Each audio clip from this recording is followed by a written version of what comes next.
Hey, what's up? Joe in Vegas here. Another review. Country review.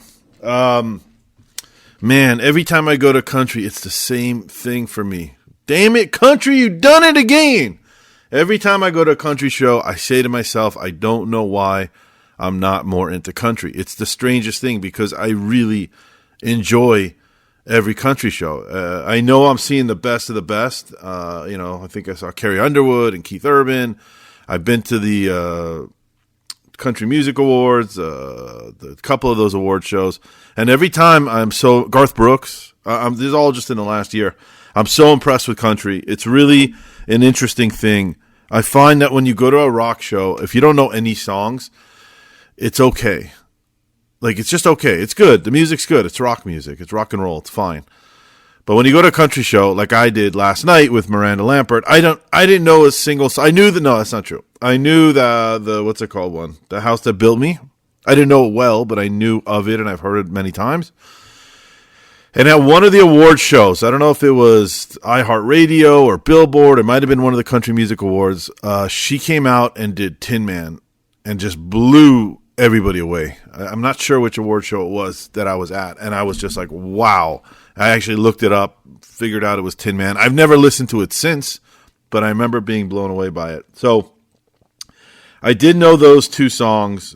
Turns out one or two other songs I kind of recognize. But, you know, what's that saying they say about country? It's three chords and the truth. That's kind of what it is with country.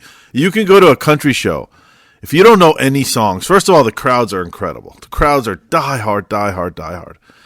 But country songs are stories. They're storytellers. And you could just sit back and listen to someone with a guitar or someone with a band tell you a story.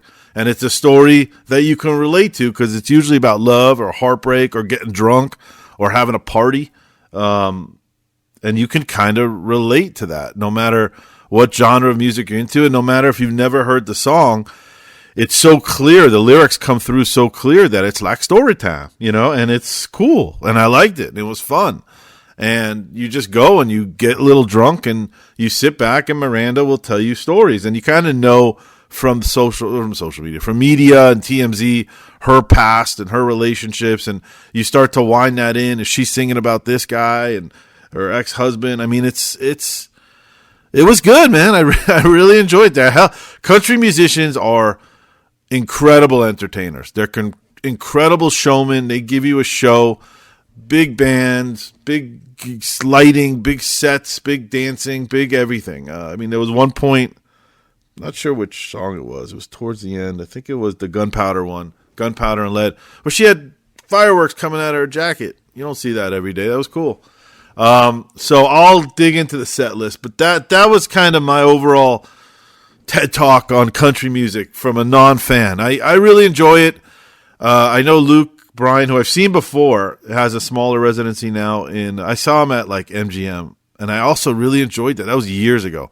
But now he's got the residency. I'm going to go see that. It kind of, I need to open myself up to country. I really enjoy country live shows. For some reason, I don't go home and turn it on. I don't know why. I have to figure out what's not working in my brain that I don't turn on and listen to country when I come home. But I'll get to a therapist and I'll work that out. But good for you, country. Every time I see you, you win me over, God damn it.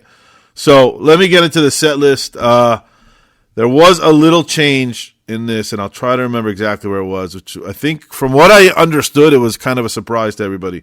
Acting Up, Fastest Girl in Town, Kerosene, Strange, Famous in a Small Town, Heart Like Mine, If I Was a Cowboy, and then right here, it was one of these songs. I think it was Bluebird or That's What Makes a Jukebox Play. I don't know. I'm sorry. I don't know which one it was.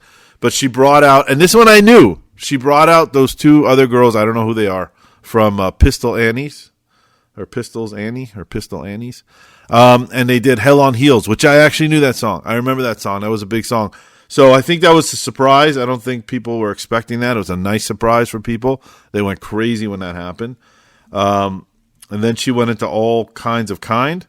And then the big one, which I'm surprised. I thought that was her biggest song. She played it right in the middle of the set, The House That Built Me, which is, she's got something about her.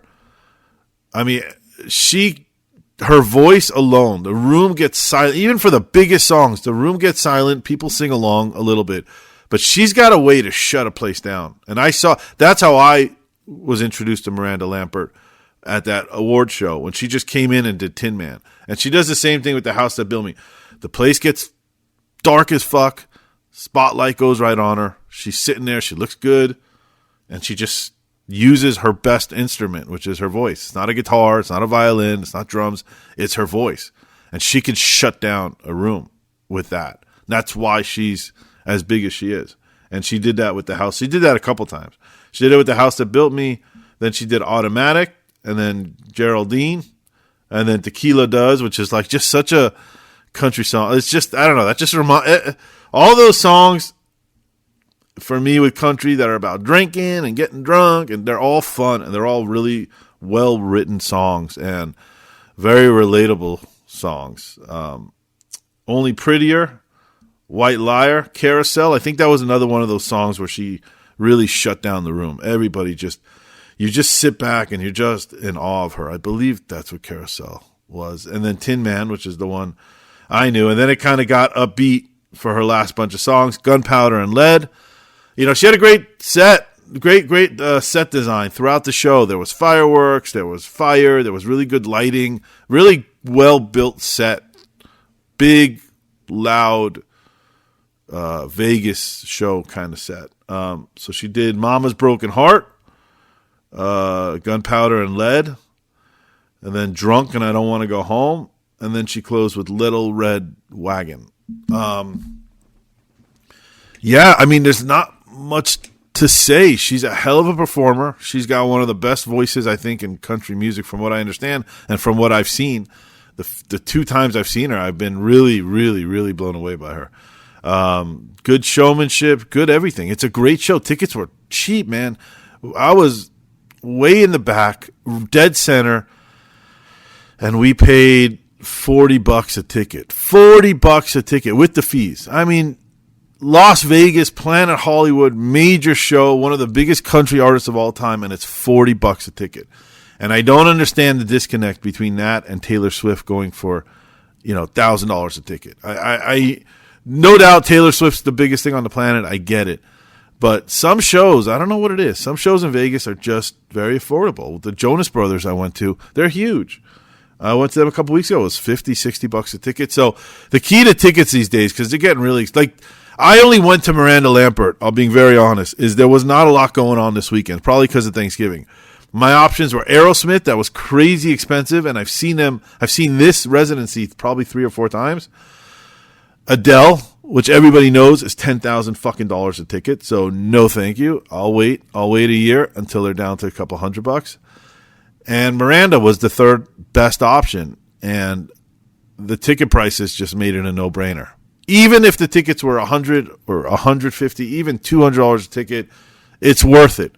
Go see her. On a scale of 1 to 10, I'm surprised. I'd give her an 8.8. I think that was an 8.8 out of 10.